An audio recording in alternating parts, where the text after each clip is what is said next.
Welcome to Unit 4, Lesson 17, Completing the Square and Complex Solutions. Okay, find the complex solutions to each equation. So, my B is right here. So I take 0.5, I divide it by 2, I get 0.25, I square it, I get 0.0625. So now I'm going to add that to both sides. So I get x squared plus 0.5x plus 0.0625 minus 14 is equal to 0.0625.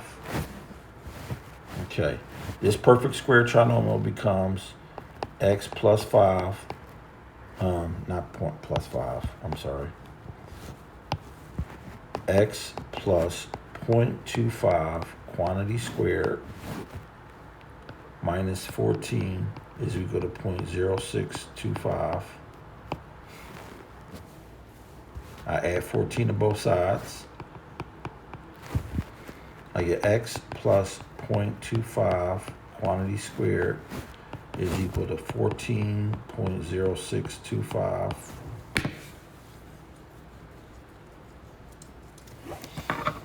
I now have to square root both sides. X plus 0.25 is equal to plus and minus 3.75.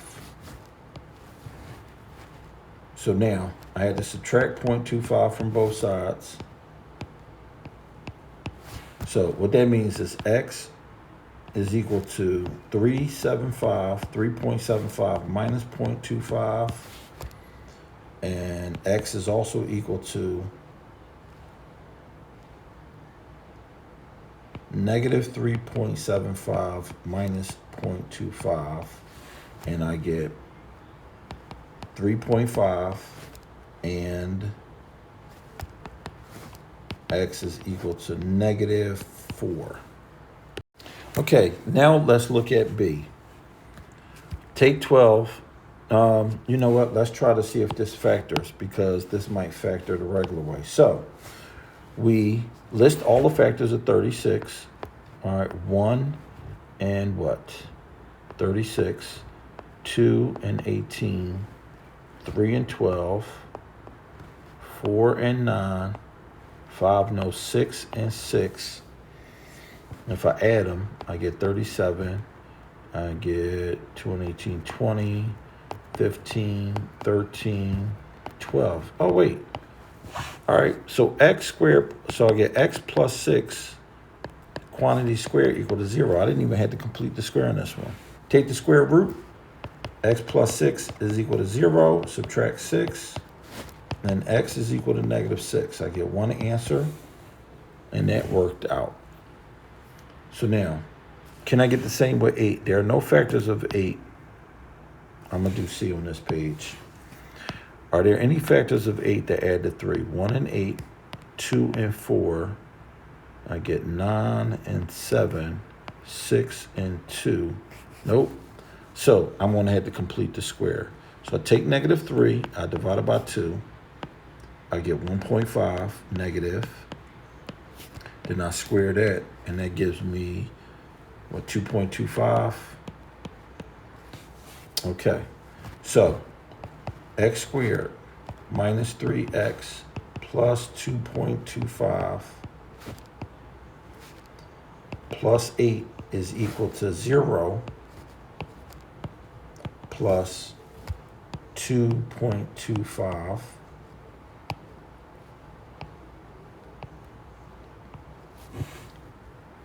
Okay, so now I break this down into x minus 1.5 quantity squared plus 8 is equal to 2.25.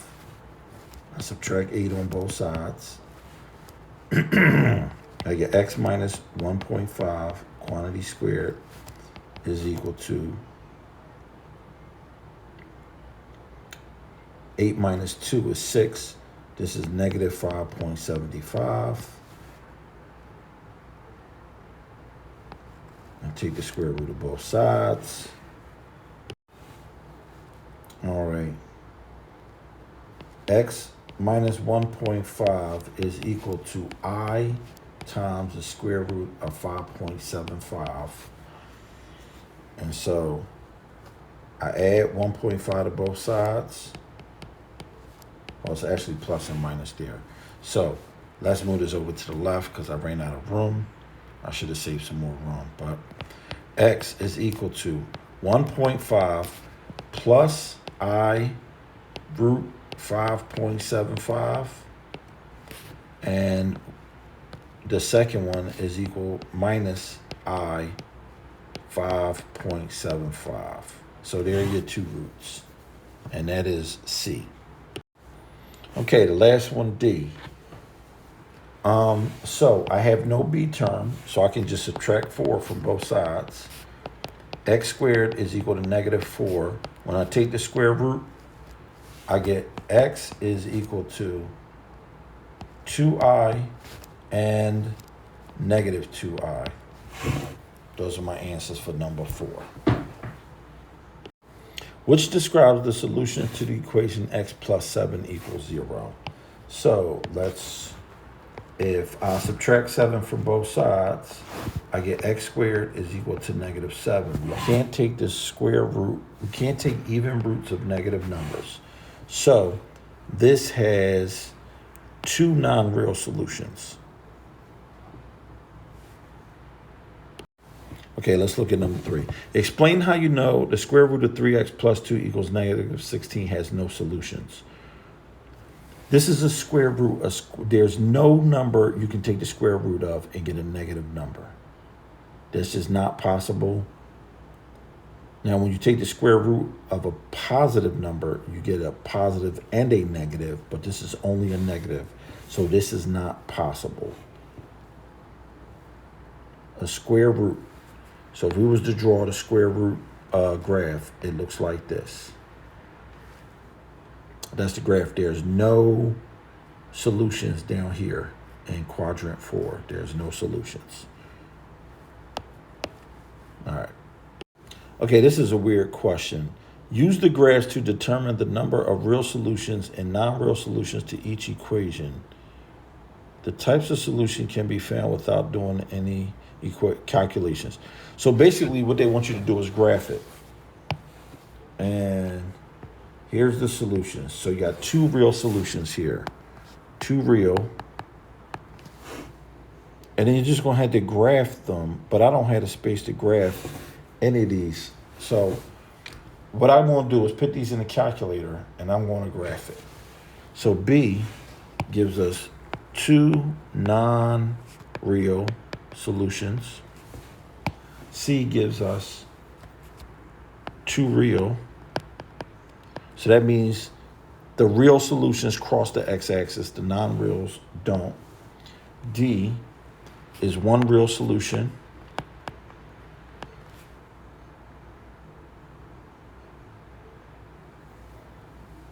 E is two non-reals.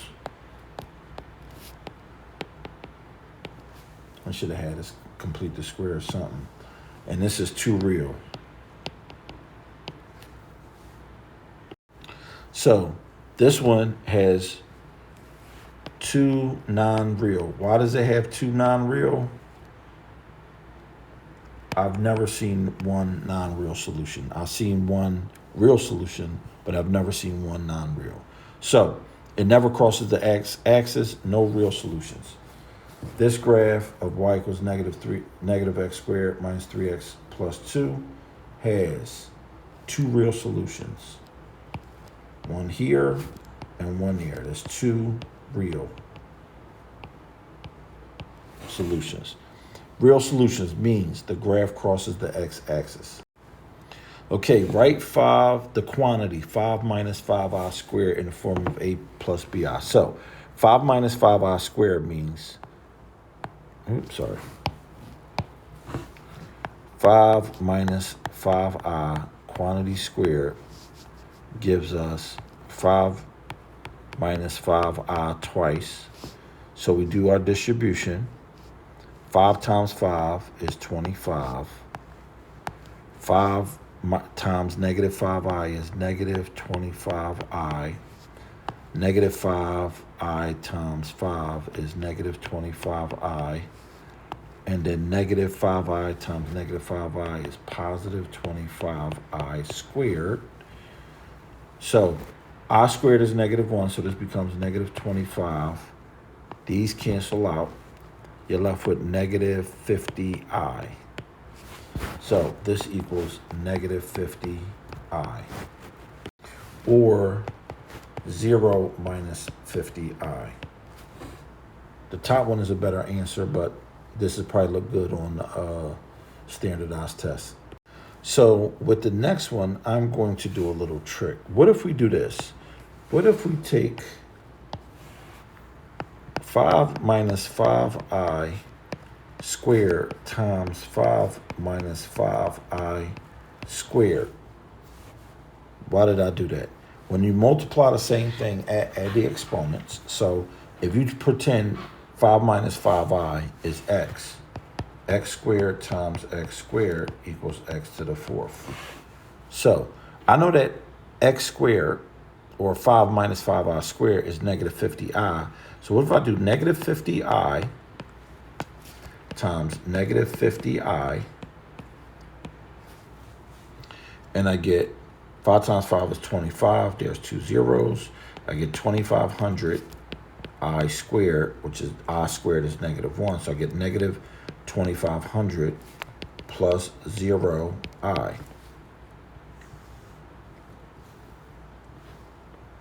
Okay, that's that. Okay, so this is a partial complete the square.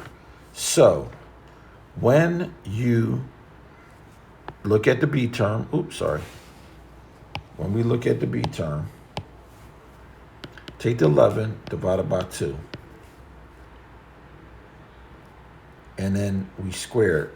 This becomes the n. So x plus n is 11 over 2 quantity squared.